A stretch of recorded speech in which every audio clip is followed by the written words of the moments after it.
Good evening, everybody, and welcome to the fourth session of the Sandwich Generation.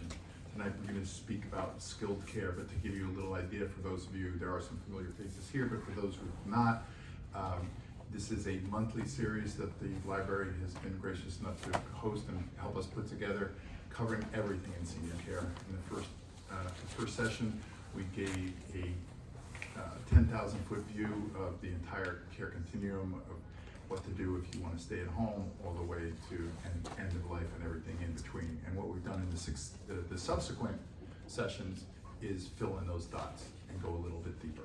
Today we're going to talk about what is called skilled care, and how that, what it is, when we see it, when we use it, how we use it, and the rules of engagement, and who pays for it, and all of that. Joining us tonight are Danielle Mirtsopoulos, the admissions director at Ludlowe Center for Health and Rehabilitation, where she has been for 25 years. She did tell me she started when she was 12. Danielle Ramos is the director of community relations at National Healthcare. She's a 25-year veteran in senior care and skilled nursing. She's a community educator for the Alzheimer's Association and holds a certification as a certified dementia practitioner. And Deborah Schmidt is the Director of Operations, Administrator of the Shelton Care Center for Amedisys Home Health, servicing Fairfield, Litchfield, and New Haven County. Deb's clinical background began at Yale New Haven Hospital in general medical and surgical units, and included critical care, specializing in trauma, burn unit, and transportation. So a lot of knowledge sitting up here, and we're going to try and tap into that over the next hour or so. We will leave time at the end for questions, and you can meet privately as we close out. I will tell you that the library has a hard out at 8 o'clock, so unless you want to sleep here, make sure you're done by 8 o'clock. So thank you all for coming. I want to start with the basic stuff, because a lot of us who are in this field on a day-to-day basis throw terms around, and we may be very specific in what they are, and we know that the words are important, but I think they get thrown around in the general public and misused, and we have misconceptions to that. So let me start with this. Let's talk a little about home care and home health, and what the difference of the people who come into my home and help me are. I have companions, I have home health. Give me a little help on this, Deb. Okay. Can you hear me okay? So, home health is what Amedisys does. That's the company that I'm with. Home health is a provider of services under the conditions of participation, for the most part, for Medicare. And we provide services that are more acute, and the whole idea of taking on a home health case is to help the patient who's either coming from the hospital or has had an in-home exacerbation of whatever their condition was, to go back home and get as independent as possible, to return to independence, or to establish a new baseline for you may not ever be back to your level of independence again, but you will have reached whatever maximum new baseline that we could achieve. So that's home health. So by comparison, so we had somebody speak in one of the previous sessions about from a home care agency, and that sort of thing. I have an aide, I have somebody coming in. How is that experience with somebody from your team coming in to help me versus a home care? There are different providers that offer different types of services. So home care in general is a way of getting assistance in the home, whether it's homemaker companion, a nurse coming in to make sure that the homemaker companion is doing what they're supposed to be doing and providing assistance to the patient that they're serving. And they have a tendency to provide longer care visits whether it's a live-in aide that may be living with the family, or a 4-hour care, or an 8-hour shift care, something like that. They're much longer visits, and they're not at the same level of skill that is needed in home health. Home health is basically having a hospital without walls, or having a skilled nursing facility without walls. So that's pretty much it. Okay, and so within that, some of the disciplines, because there are other disciplines within there, like the various therapies that can come in. So what are the types of things that would come in to the home? In home health, in home care, it would be the home health aides and nurses that would come in to supervise them. In home health, it would be a team of clinicians. It would include nurses, of course, rehab staff, which includes physical therapy, occupational therapy, speech therapy, or language pathology, and medical social workers. And then we also have home health aides, but our home health aides need to be certified nursing assistants to qualify for Medicare. Okay, so Diana, with you, the terms that get thrown around are nursing home, rehab, subacute, skilled nursing. So what do you have? Well, all of the above. We do. We have all of the above. So to come in from the hospital, to piggyback off of the Medicare, any kind of skilled need from the hospitals, if you go and you have rehab, you get surgery and you need to have rehab, we have physical therapy, we have occupational therapy, a speech therapist, we have respiratory therapy, we also have a vet unit now that just opened up in Fairfield at Ludlowe. We have, and wound care, we have a wound doctor that comes to visit every week. So there are a lot of things that tie into the skilled need. So you would need to have those services, or need of those services, to qualify for skilled nursing to come from the hospital. And then of course it depends on the insurance, but we also provide nursing home care, which is long-term care that is not skilled need anymore, it's more custodial, and that is where you get into not covered by the insurance unless you have Husky. You pay out of pocket, or you have a long-term care insurance, but that is your convalescent care.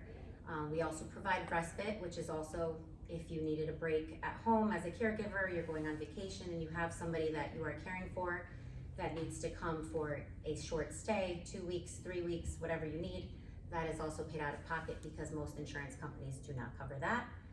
That would be also under Husky or a long-term care insurance. And we have the vet unit, and we have, what's that? Memory care. Memory care. We have a dementia unit, memory care, sorry, I'm nervous. But we also provide that, so we have all of those services at Ludlowe. And for clarification, when we say Husky, we're also, the global term we're talking about is Medicaid. Medicaid, yes. Okay, and a difference between Medicaid, which is an entitlement program, and Medicare, which is a health insurance, and we can dive into that a little bit. So when and how do I qualify for skilled care? Deb, can I just call you on the phone and say, bring me some skilled care? You can do it that way, and whoops. You can do it that way, but that's not usually the way that we do it. But it can come from a multitude of providers. It can come from the hospital, it can come from a skilled nursing facility, it can come from a physician's office. After they've been visiting with a patient, they may decide that the patient qualifies for home care. There are basically 3 significant criteria that are needed for home care in order to qualify under the Medicare regulations. One is it has to be a physician ordered. Secondly, it has to be considered skilled in the eyes of Medicare. It has to be considered a skilled need. So for our services, just going into the home and doing a medication pre-pour for 2 weeks or whatever is not, in the eyes of Medicare, a standalone skilled need. It would have to be included in a series of other things that we're doing for the patient. And then the third thing, which is sometimes hard to get our head around, is the patient has to be deemed homebound, at least during their recuperation time. They have to be considered homebound. So if they're coming, if they had a traumatic injury from the hospital and they're coming home, we need to know that they're not hopping in the car and going food shopping on a regular basis, or going down the street on a Monday night to the local poker game or whatever. So they can do certain things when they're homebound. Patients can go to the doctor's office. They can go to church. They can go to the beauty parlor and get their hair done. There are certain things that they can do, but it's few and far between. So that's basically, if you have those three legs of the stool, so to speak, then you can qualify for home health. Let me dive in a little bit on that. So the 3 pathways. I'm a visual learner. Give me some idea, a case study or an example of somebody came from the hospital. What does that look like? What's just happened, and why is it okay for you to get, why does home health get approved? Okay, so there are a myriad of reasons that a patient would qualify, but a common scenario would be many patients that we have what we consider comorbidities, which is several different disease processes going on at the same time. One could be congestive heart failure. They had an excessive weight gain that brought them to the hospital, had difficulty breathing. So they've recuperated, and now they're in need of somebody making sure that they're going to be monitored safely, assess their weight gain or weight loss depending upon what kind of medications that they're going to be taking at home, teaching them how to care for their condition when they're home, and provide whatever services are needed to get that patient reconditioned and strong enough to be able to basically take care of themselves. So, and it's probably a shade of gray different, but when it comes from Ludlowe, for example, what does that path look like? well, if we're talking about a patient who was in the hospital in recent past, the perfect scenario for the most continuum of care process would be discharge from the hospital to short-term rehab, and then once you get to a certain level of success in your recuperation process, you would then be discharged to home health. You'd stay on home health until you were either back to being independent or no longer homebound.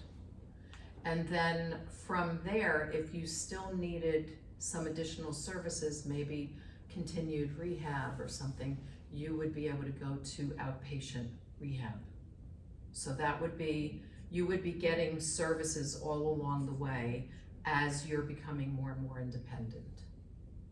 And the third leg you mentioned was from my physician. So what happens that my physician says it rises to the level of needing home health? Give me an example of what's happened when it's that path.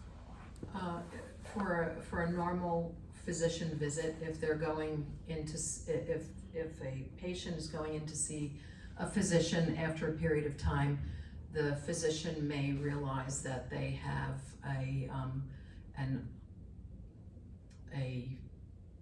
they could have swelling of their legs, they could have a weight gain. A weight gain causes a lot of problems with congestive heart failure. They could have some difficulty breathing. Whatever it is, the physician would then assess that patient and figure out what kind of services would get them back to baseline. And that would pull in home health if they felt home health was the way to go.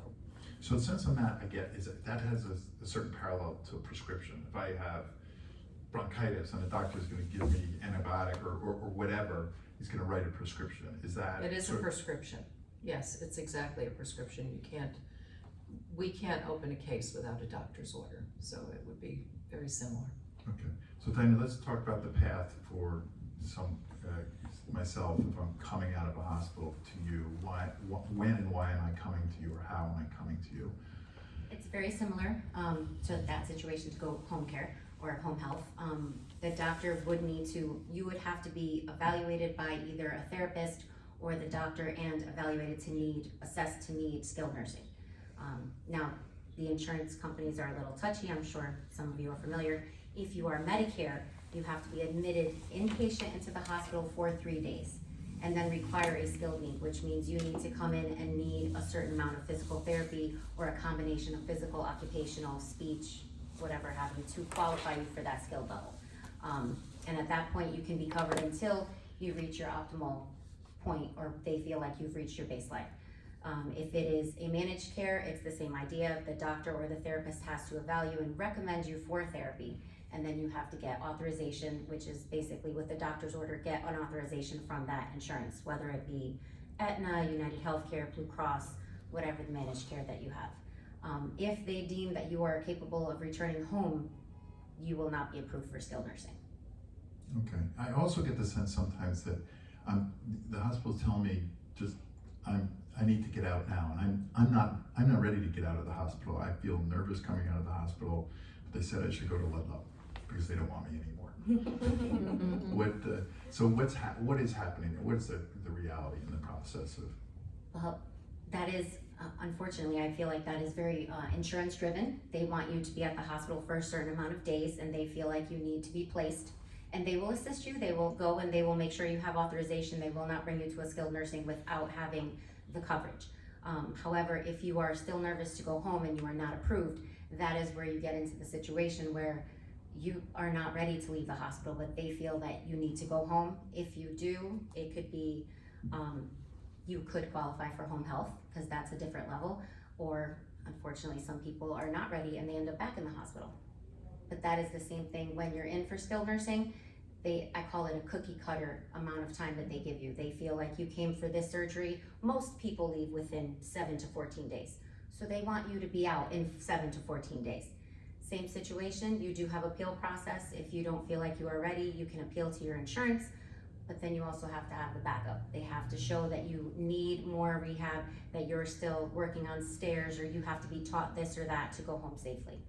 But at the end of the day, if they feel like you are ready to go, you kind of have to make a decision. Okay. Let's go real broad and hit a couple of points. I've got some here, but I'm not going to prompt you. I want to see what you think. What are the most common misconceptions about rehab or skilled nursing care? The amount of time that is covered for rehab. It took a lot of time to think of it. Yes, no, that is the primary one. You come in, you have Medicare, you have 100 days available for skilled nursing care. You come into the facility, many times they expect to be able to utilize those 100 days until they feel optimal and can go home, but you will not be able to use those 100 days. Your managed cares are very similar or the same. Most of them are 100 days of coverage, but again, it's up to 100 days. A year. No, for Medicare benefit period. So if you go in, Right, with the hospital. yes, if you are out of a skilled nursing or hospital setting for 60 days, you get a new 100-day period. So that multiplies as many times as you need it, as long as you have that 60-day break. The problem arises when you come for surgery, you go home because they felt like you were ready to go home.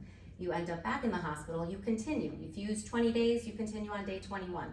And if you continue to use those, not have those 60-day breaks, you are using all of those 100 days. So that is primarily, you come in, we start working on discharge the day that you are admitted. Because our goal is to get you home, your goal is to get home, and we already know that the insurance company is not most likely going to let you stay for 100 days. It's very rare. But there are cases, if there is a skilled need, for example, if you have a PEG tube, you can use all your 100 days. If you're on a vent, usually you're skilled for that entire time until you exhaust. But those are very extreme situations, so. I feel that that happens a lot that in our business that we see. Somebody went back into the hospital and they think it's a new event, something else happened, but it is really a gray area. Is this a new thing? And I've started the clock back at 0. How do you know? Is there a way? Can you ask? Do you know? How do I know that I'm not just going from day 20 to 21, that I actually had a reset and I get a new 100? We should be, every facility, you can call the facility, the hospital sometimes doesn't have that information. But before a patient comes to us, we will know exactly how many days you have left. We know your last stay, we know your last skilled nursing stay. We should be able to tell you exactly how much you have remaining. And in certain situations, you're in copay days. You have your first 20 days are 100%. After that, there is a $204 copay for Medicare per day. We should be telling you that on admission, that you are on day 23, so you are accruing a copay every day, unless you have a secondary insurance. That should be available to you. Honestly, anyone can call into my office and I will be able to look it up if you give me your information, and we are able to tell, because we have those tools at our hands. So anyone should be able to get that information. Okay, great. Now, the other piece that, and you touched on this before, we write weekly blogs and we can put them out on the internet. And I will tell you that the single most read article, because I get calls from all over the country, from emergency rooms, they just read an article on admission versus observation. What is the difference? Why is that important? And because you're figuring this out too in a crisis. We're literally in the emergency room of a hospital, and I have to know the difference between these two words. I have to be able to advocate. What do I do? What does it mean, and what can I do? So that is another that's actually a really good one. So you have Medicare. You also enrolled in United Healthcare. Most people that come into my facility do not know if the United Healthcare is primary or if your Medicare is primary and United Healthcare is secondary. It is very important because it's very different. For Medicare, you have to have a 3-day inpatient stay at the hospital to qualify for Medicare, which means if you are only in observation and they keep you for 4 days, but you are not inpatient, you will have to pay out of pocket. So I can be in a room and Yes.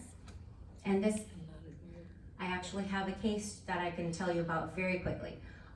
But to continue that, if you have a managed care, you don't need to be, you can go into the ER today and come to a skilled nursing facility by the afternoon with an authorization. You don't require an inpatient stay. So that is one of the benefits for a managed Medicare policy.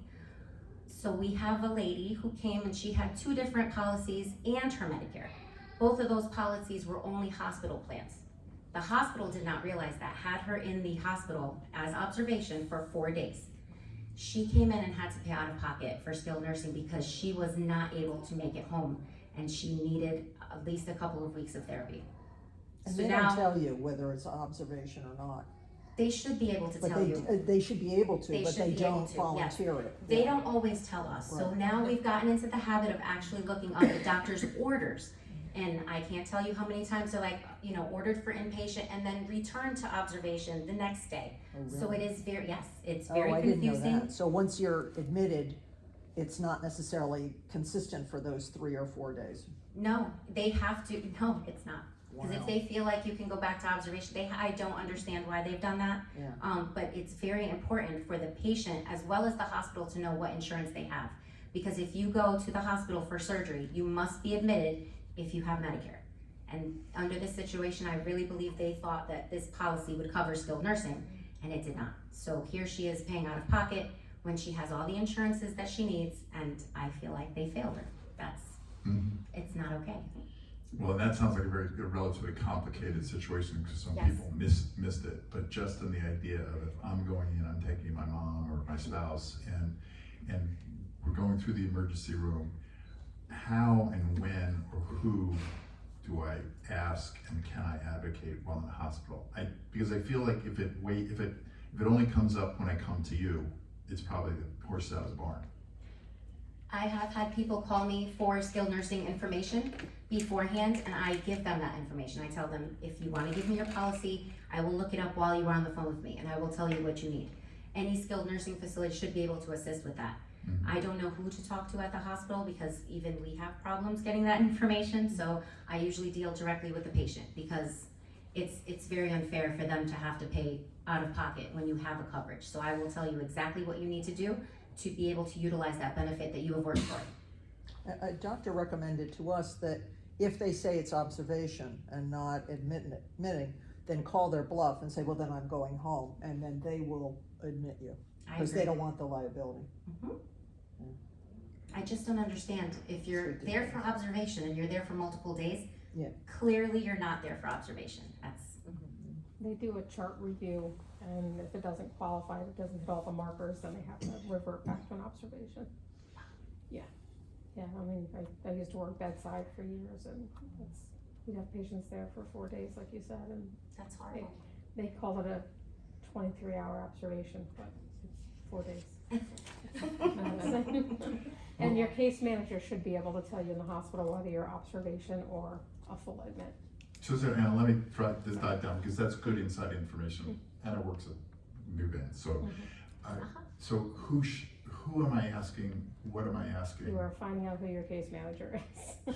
Their name should be on the board, and they should be able, they're your advocate. You also have to have a family member who's Involved. been to a pit bull, yeah.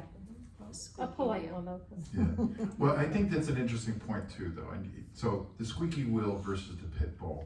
I think in all of these cases, they're all very high tension and high anxiety.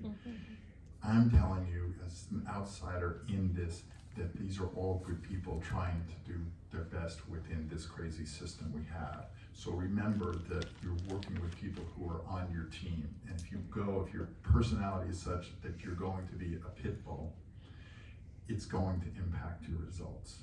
So as tough as it is, you're being asked a lot, but the people that are there are good people. The system, but don't yell at the person because it's the system. 100%. Okay, so Yes. misconceptions about if I'm coming and if I want skilled care, or if my Medicare is going to cover. I'm coming out of Ludlowe, and my balance is still a little funky. I need an aide, and I need her all the time.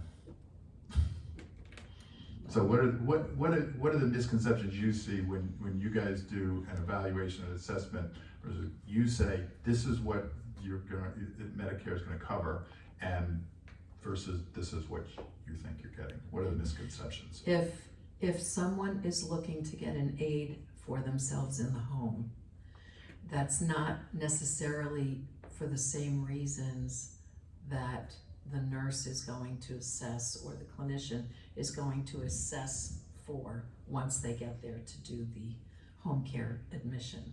So it's a difficult thing, because start of care, I need to give you a little background first, but in home health, a start of care is the start of a plan of care that lasts at the most 60 days. And at the end of the 60 days, if it looks like you're going to need further care, then we have to recertify you before that period ends. So there's a 5-day window at the end of the 60 days where we recertify.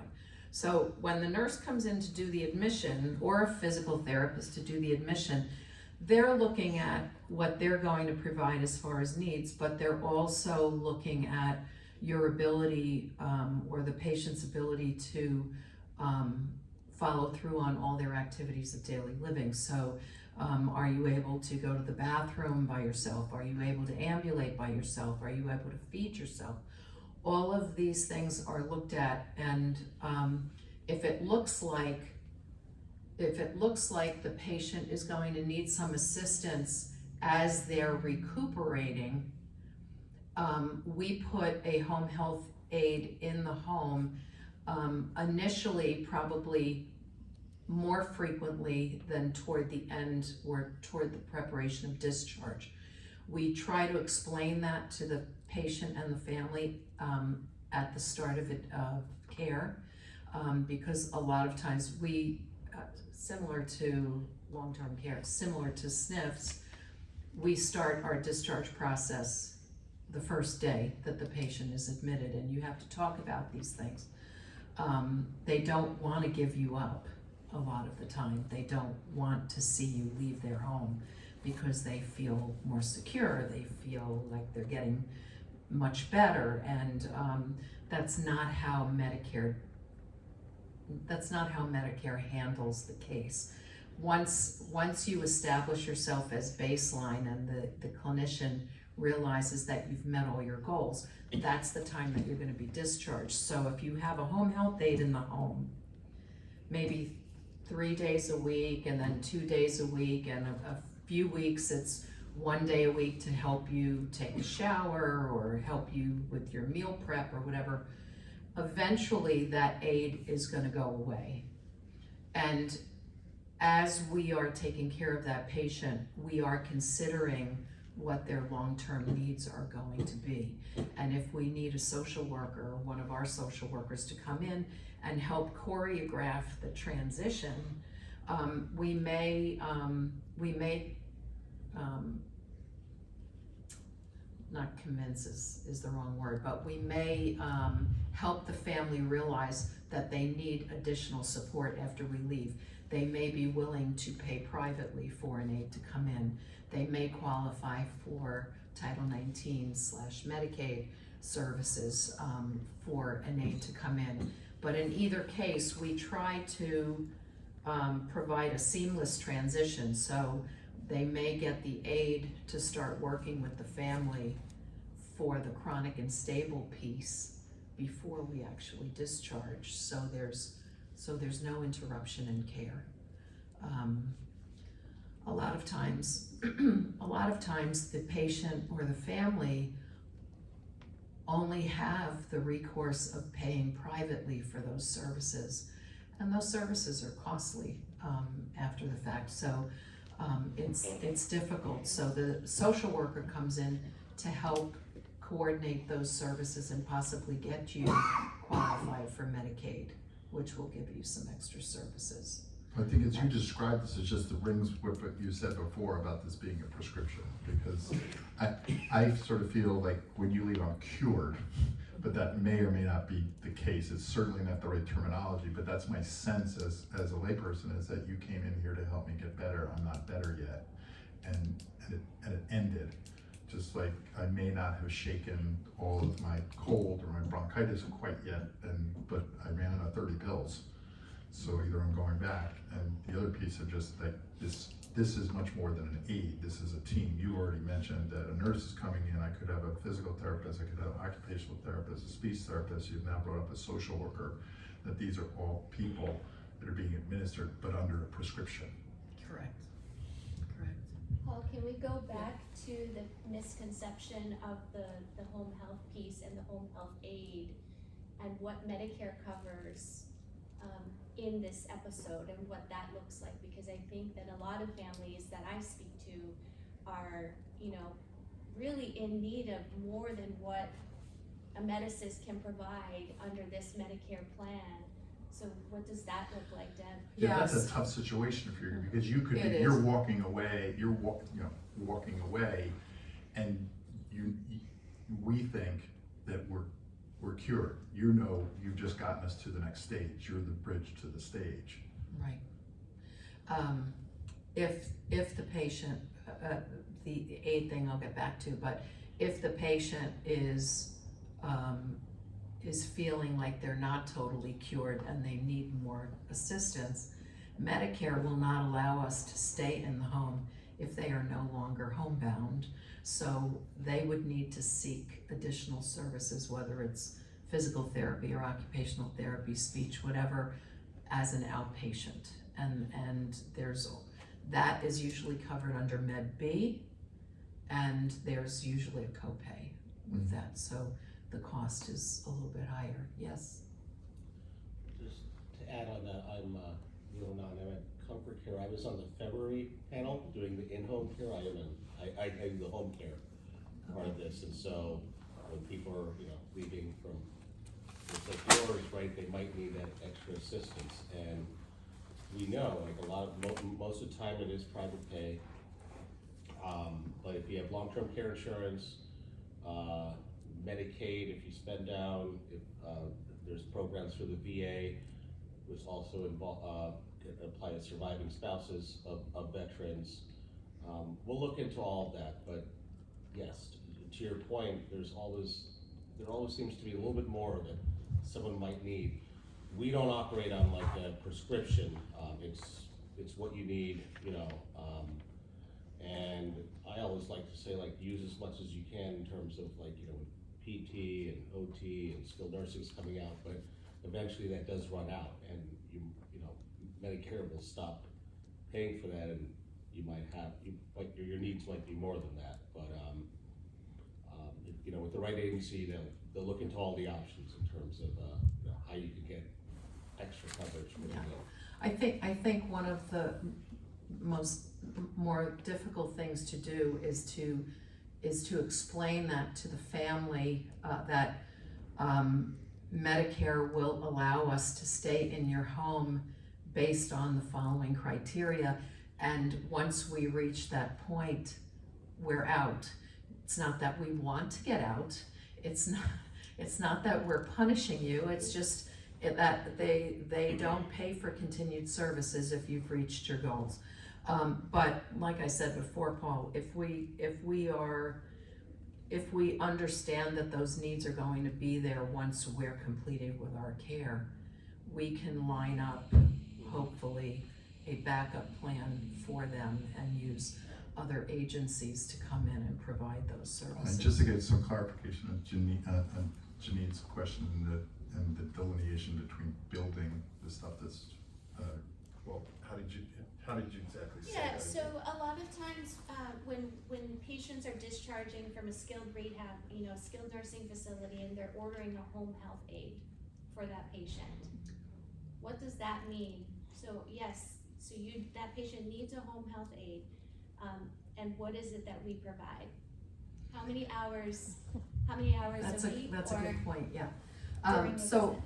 sometimes healthcare seems to be that we operate in a silo sometimes, and there are things that would be helpful for our agency to know about your agency and our agency to know about your facility, and vice versa, because if you know when you're discharging a patient to us that home health aides are based on the assessment once we do the start of care, you can help educate the family about, you know, we will be sending a nurse into the home for an evaluation, and based on that evaluation, they will tell you what services are available to you at that point.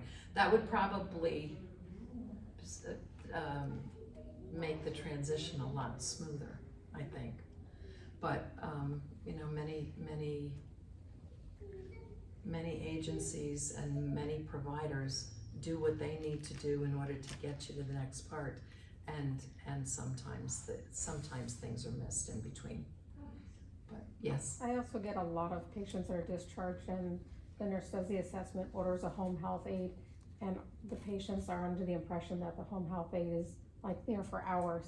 Right. So And I 1.5 explain- hours. Yeah, Right. if even that, and they think that they're sort of at their beck and call, they'll do anything. I said there's a certain scope that they're, so, you know, I think in the education process too, you know, maybe when your nurse goes in, they just sort of delineate, you know, what each discipline is able to do. And we find that a difficult moment too, Yeah. because we're explaining the reality of the services, and they already have in their head what they think they're going to qualify for, and it's a difficult discussion at that point. Yeah. It's, you know, the horse is out of the barn, so to speak, and they've already established that they're gonna get a home health aide, and they may not need a home health aide. And I think that, and both of you, both privately, we've discussed this, and I know this is a very common thing for you, is that you both referenced tonight that discharge begins at admission. and that conversation, but you both indicated that we're all not the best listeners upon admission about exit.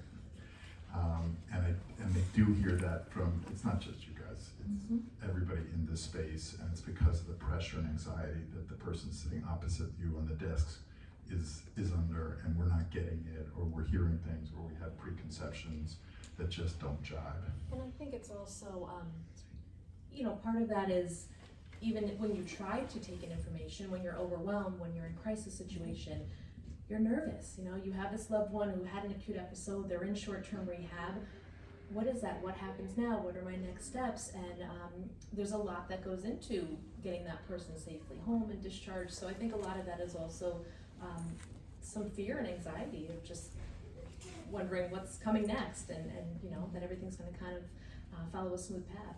Right, I think because if we as the family member or the responsible party are thinking we're in crisis, we just need to swamp and solve for now and cure for now.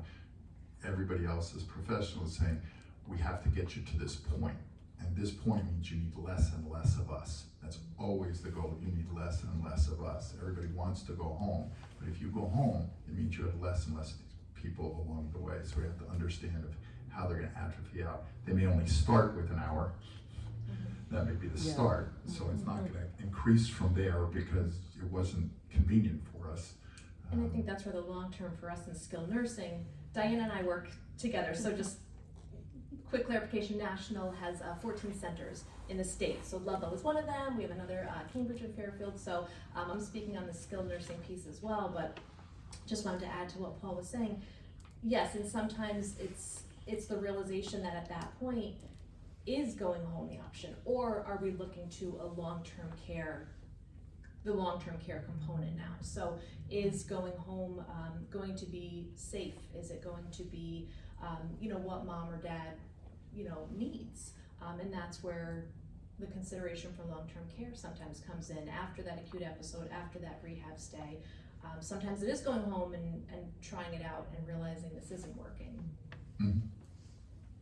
And you both touched, you were most recently touching on, I'm going to jump ahead to a talking point of what's the hardest conversation you're having with a family? Depends on the family. Well, speak to that. What does that mean? Well, it could be a financial piece, it could be family dynamics, it could be, we're in the home. It's a privilege to be there, and we get to see the patient, not only what's going on with the patient with their current condition, but we see all the warts, we see all the dynamics of family, we see all of their challenges with their home environment, and there are a lot of difficult conversations that we have in the home. I think being in the home, though, opens the door to a more intimate discussion. And we get very involved in our patients' plans, and we get very attached. All of our clinicians get very attached to our patients. We have sometimes we have neglect issues in the home. Sometimes we have pet problems, pest problems. You name it, it's there. We deal with each challenge as a separate part of the plan of care and conference about it and pull in whatever resources we can pull in, whether it's elder protective services or agency on aging, or sometimes law enforcement gets involved. So we do whatever we have to do.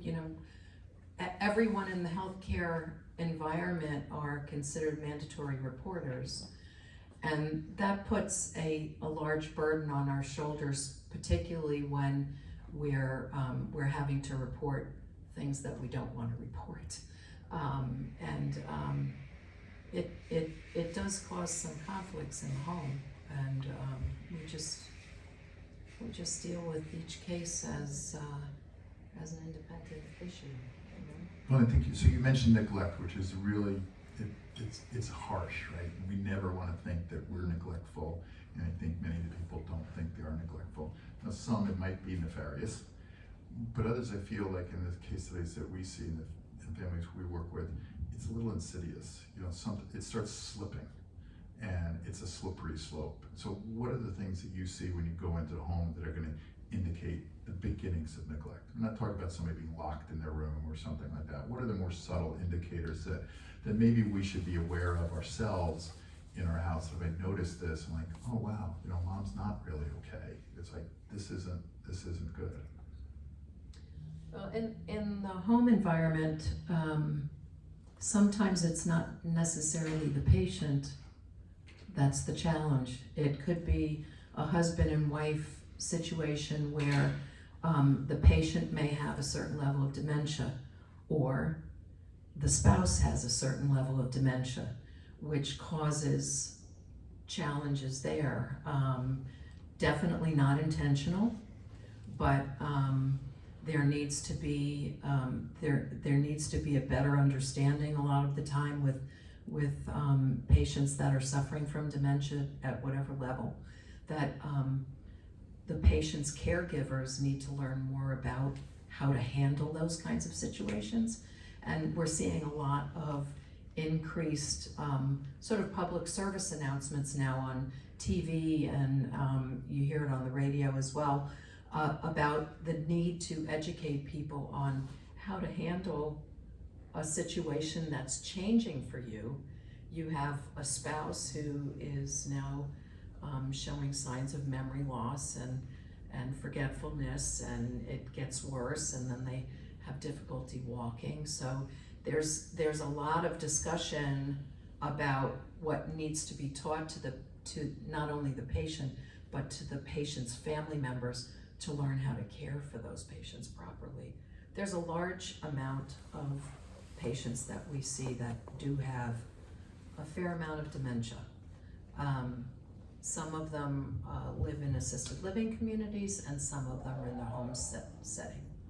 So it can be challenging. I mean, like I said before, we see the gamut of challenges with regard to difficult conversations. Most of them, I would say, are around learning how to cope with the new baseline of your loved one. I think that's the hardest. Okay. Yeah. Just on the topic of baseline, you talked about the home health services getting you back to baseline or a revised baseline. How do you determine if it's a revised baseline? Is it a certain period of time and they have gotten better but not all better, or how does that work? Well, I think Yep, just go as a non-clinician, and what we see, I think the hard truth in this is that it will always be a new baseline. When we're talking about somebody who's elderly, has some conditions going on, whatever they are, and they go through it, we forget for the moment how traumatic going through the hospital stay was as an event itself, and they were being treated for something that was significant in an octogenarian or nonagenarian. It just was, and the expectation that you're going to come back to 100%. We stopped coming back to 100% when we're past 25. After that, it's like we're chipping away the rest of the way. Speak for yourself. I'll agree with you. But so, We're going through a home health situation, and they're talking about, instead of 2 physical therapy visits and 2 occupational therapy visits, it's now going to be 1 a week. And I get that, that's fine. Some, however, it's interesting because we're hiring an outside trainer to help complement the physical therapy. But they're also counting on me, spouse, to do some of the stuff that normally would be done by a nurse, wound care, whatever. And is that part of the whole mix, that if you're more competent as a spouse, you're gonna get less help from home health? I mean, I'm part joking, Yeah. but part serious too. It's a different, it's a challenge. Yeah. Basically, if we're working with a patient and we see gradual improvement each visit, whether it's with the nursing or with what we're teaching or physical therapy, whatever, As long as we're seeing a slight improvement each time, we're still heading to meet those goals that Okay, we've great. established. Once they plateau, then we need to decide on discharge. But that doesn't mean that the patient is not going to need services further on down the road. The benefit of home health is, with Medicare and Medicare Advantage plans, is that it's covered 100% if you qualify. But you qualify for the period of time that Medicare is going to give you. So, yeah, you can always revisit it. So if they stop coming, for whatever reason, but a month later, it turns out that we've regressed, is that possible for you to come back in? You or would have to talk to your a doctor, physician, yeah. Right, okay, and they would put in another referral. okay, great. We would go out and do the evaluation and then base our care on that. Okay, great. Okay. Through this conversation, one thing that has permeated or percolated up about a lot is Medicare and the coverages. So I want to talk about this in two ways. I want to talk about your thoughts on Medicare and Medicare Advantage, the Advantage plans, and managed Medicare, what that means effectively for families. And then just the differences in the insurances and how the insurances see in-home a skilled, because the companies and the coverages are different.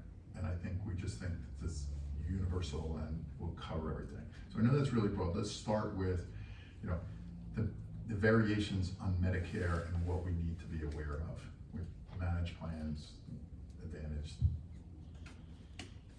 Your turn. All you, Danielle. She's the insurance and the. Okay, so, in basic terms, every single insurance is different. Medicare is across the board the same, 3-day hospital stay up to 100 days of coverage. Days 1 through 20 are covered 100%. After that, in 2024, days 21 through 100, you have a $204 copay. Medicare that's always for Medicare. If you have a secondary insurance, an AARP plan, a Blue Cross plan, some United plans, they cover that copay. So you could potentially get 100 days of coverage at 100%. With the managed plans, and I said before, you qualify for a new benefit period after 60 days. Now, the managed Medicare plans follow the same guidelines. You still need a 60-day break and you will get a new coverage. However, you can have 5 different United Healthcare plans and have 5 different types of coverage. Some are covered unlimited days for no copays. Some are covered days 1 through 20 as well, and 21 through 100 you have a copay. It could be 196, it can be 204, it can be various different types. With the managed plans, sometimes they have your deductible that you have to pay until they get to that standard copay, but if you get out of pocket paid, sometimes it could be covered 100%. But again, you can have 3 different Blue Cross policies and have 3 different sets of copays. So it is very important if you're at the age where you might have to get skilled nursing, and nowadays it's all ages, you should really check to see that skilled nursing benefit.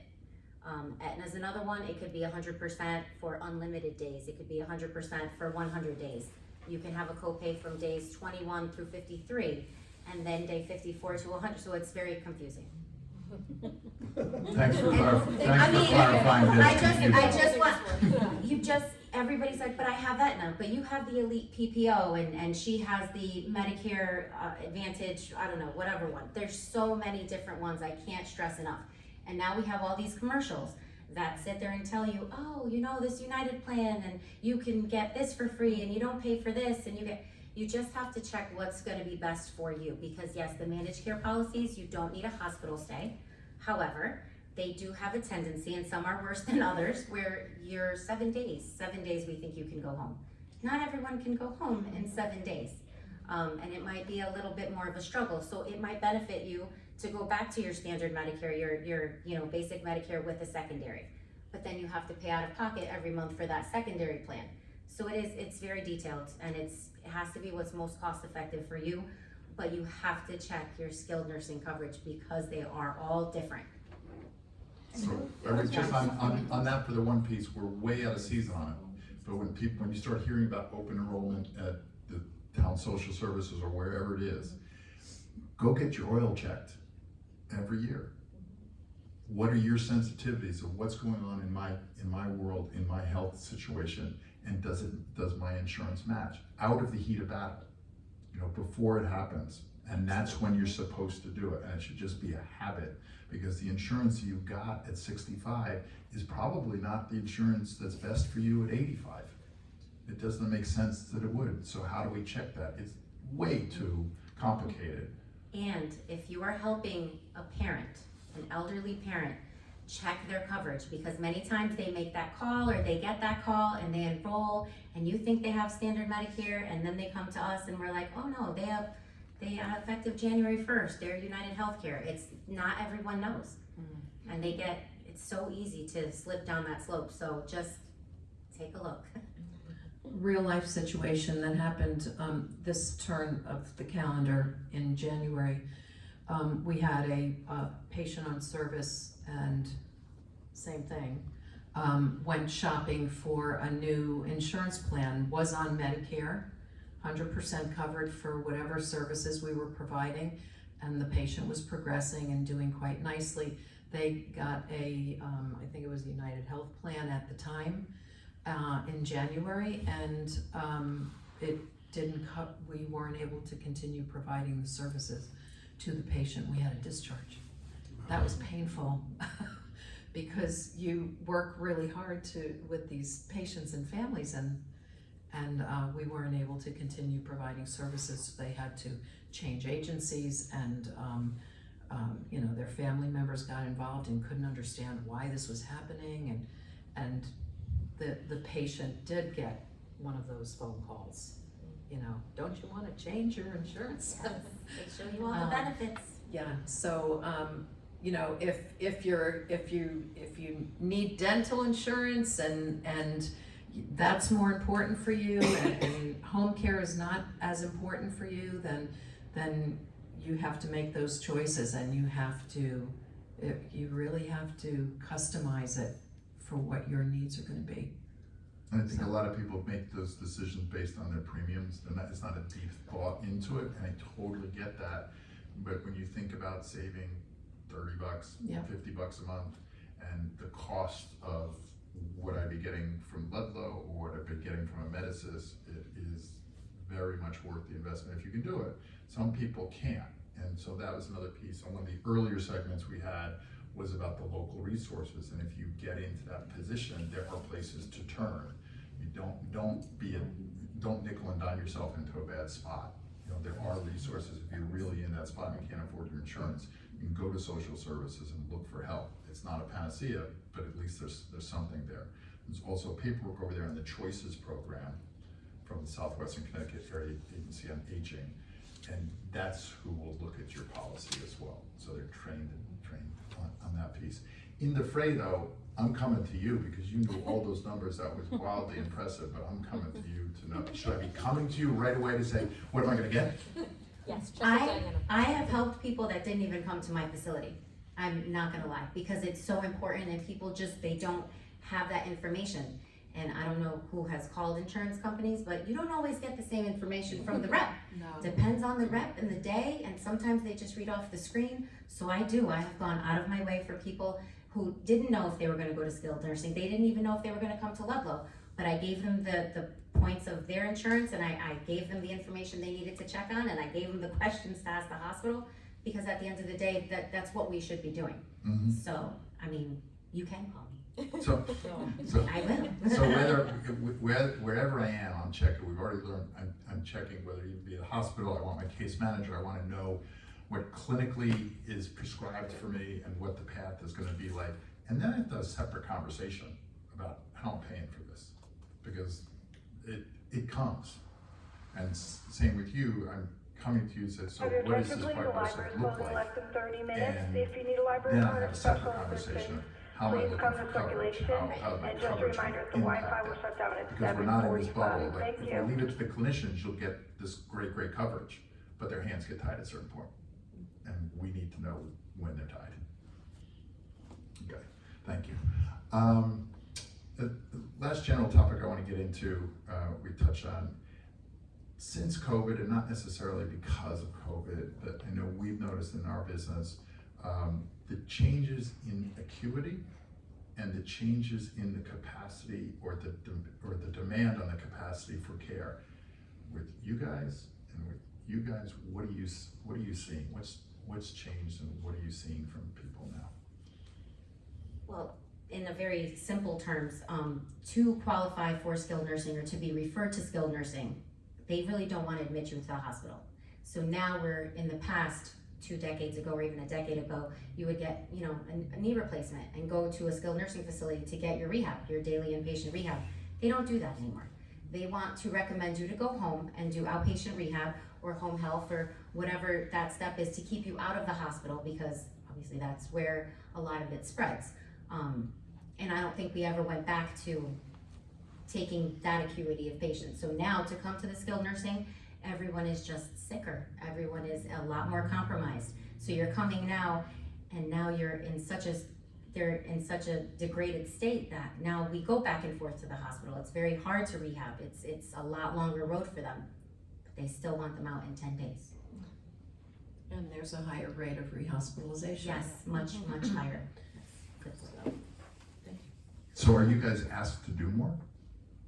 As far as rehab, Well, if they're coming in more and more frail, if we take a picture of 7 years ago and what your census was and what their care demands were, and compare that to what the census is today and what they're demanding of your caregivers and your staff. well, I can tell you that you have the same amount of staff that we had 10 years ago, but those caseloads are much heavier.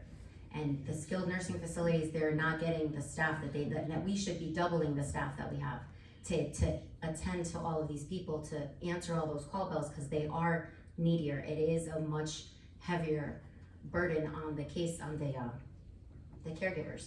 So it's a lot harder. It's a lot harder for the nurses, it's a lot harder for the CNAs, and now we find all of us, we walk through the hallways and we answer call bells. We go get everything that they need if we possibly can. Obviously, some of us can't do clinical things, but they should be increasing the amount of staff members as well, because it is so much more difficult. They're doing more with each patient on a daily basis on all levels, And Deb, what about as you? an average.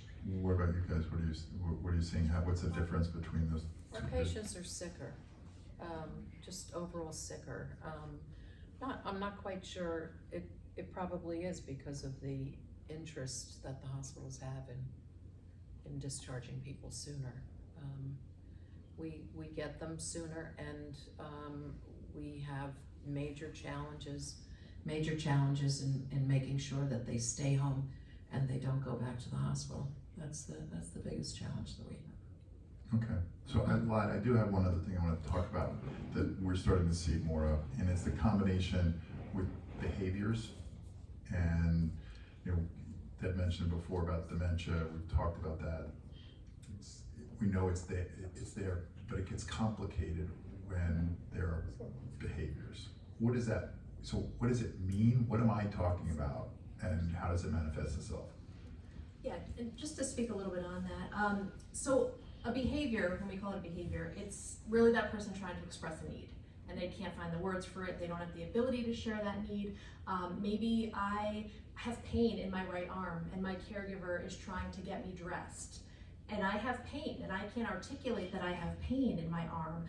So as that person is trying to help me with that care, that activity of daily living, I'm pushing them away or I'm hitting them. Then we say, okay, well, this person's now aggressive. They have these behaviors. Well, no, there's pain there. Have we assessed? Do we know that? So I think, a big part of that, yes, with dementia, with Lewy body, there are more hallucinations. And so, we are going to see things.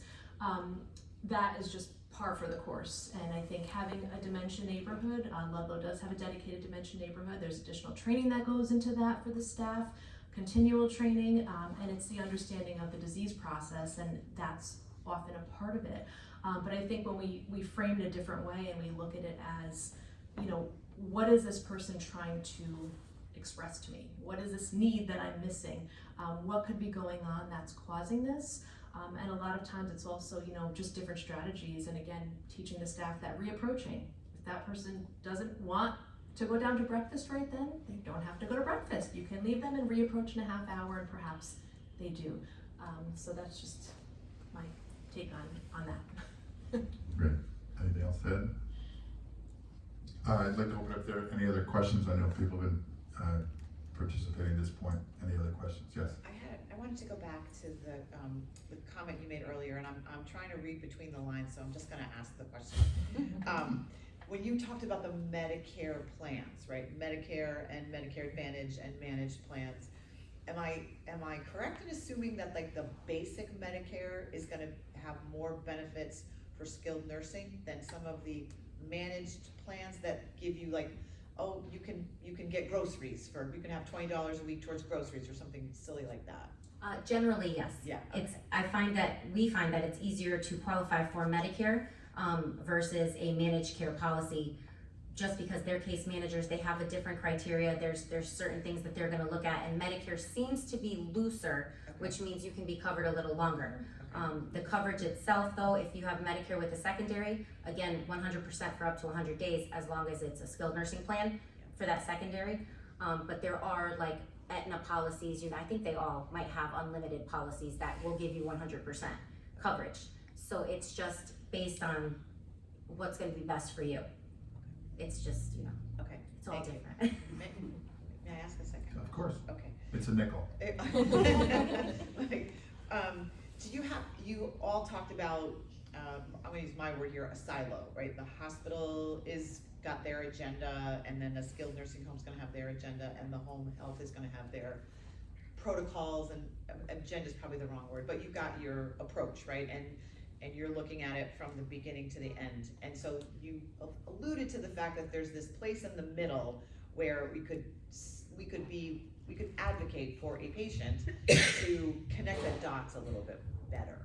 Do you have any advice on how best to do that? Because I'm hearing it's a gap, but I'm not hearing, okay, what do we do about that?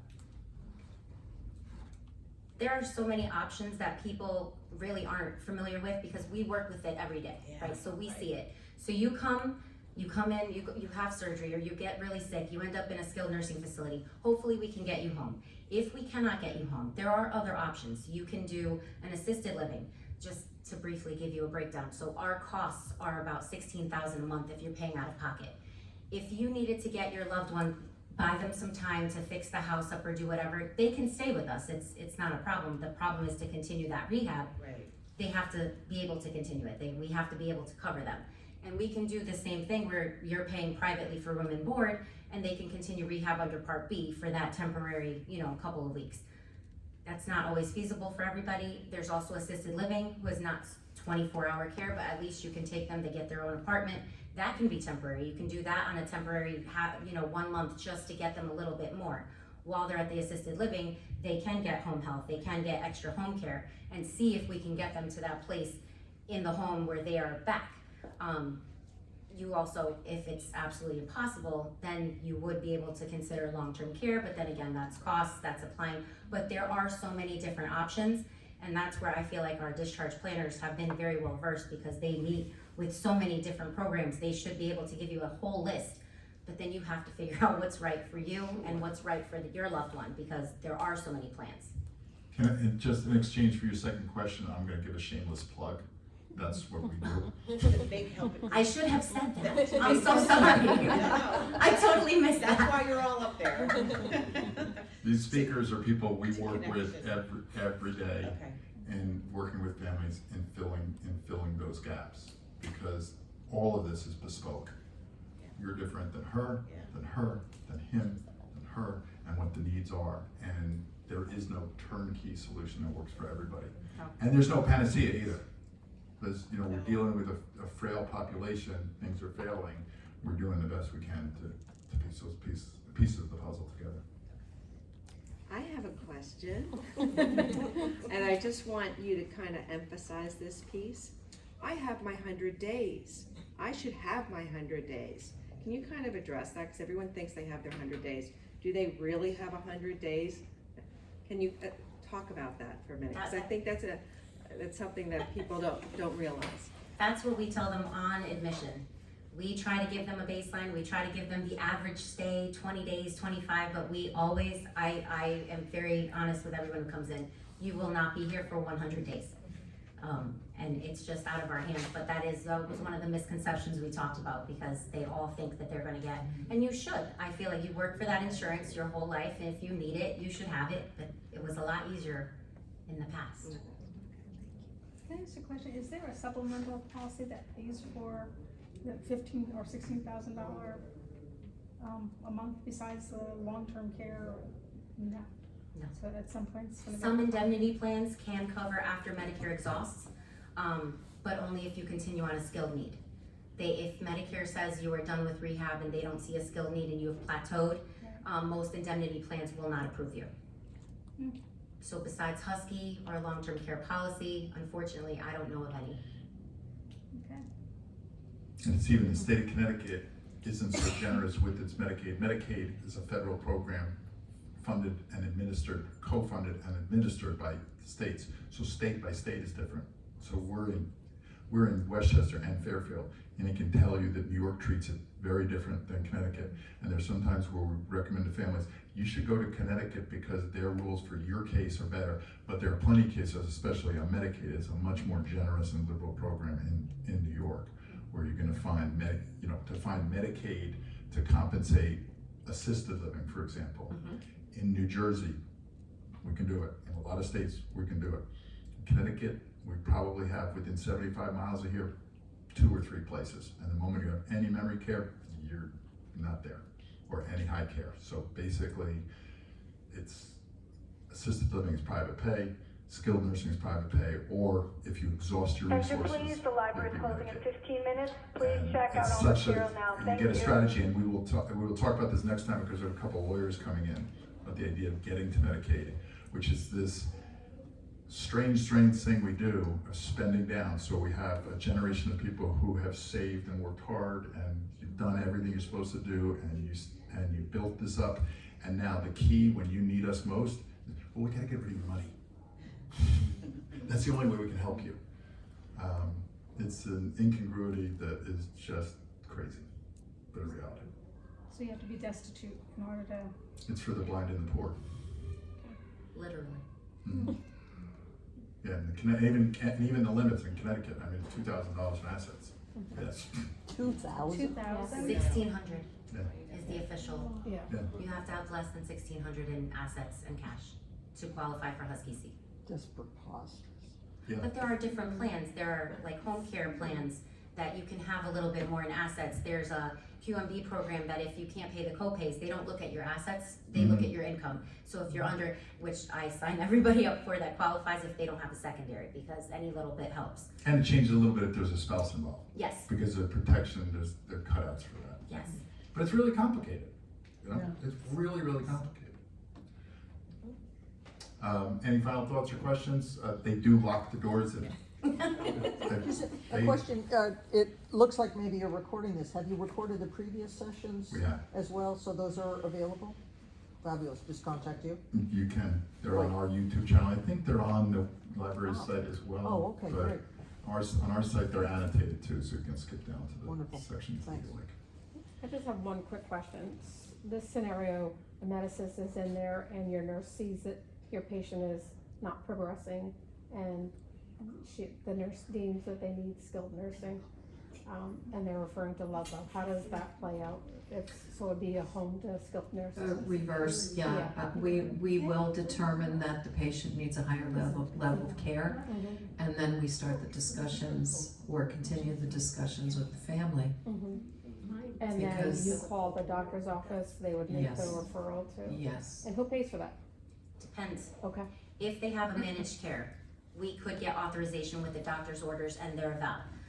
If they are Medicare and they left our facility from rehab and were admitted with them, if it's within 30 days of your discharge date, you will be covered under Medicare again. You'll be reevaluated, you'll have another stint of rehab and, go through that process. And if it's However, 31 days? If it is 31 days without a hospital stay for Medicare, it might be out of pocket, Okay. unless you have something else. So just realized this is my 3D, so Deb, and Danielle. Thank you very much. Thank you.